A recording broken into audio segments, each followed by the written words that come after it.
Mga S-friend, tingnan nyo to. So, ito na. Yung ikalawang station po ng PNR dito po sa Dagupan City. To be exact, sa Barangay Mayombo tayo. So, ito na. Parehong-pareho doon sa mga estilo ng mga building o yung PNR station sa San Fabian, di ba? Sa Legazpi at saka yung iba pang mga flag stop.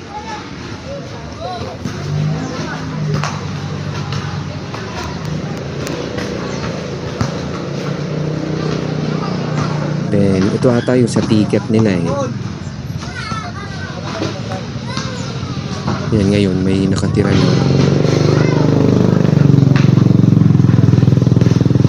Ganda, no? And then, dito rin sa same exact structure. Puntahan lang natin to. Kasi ito,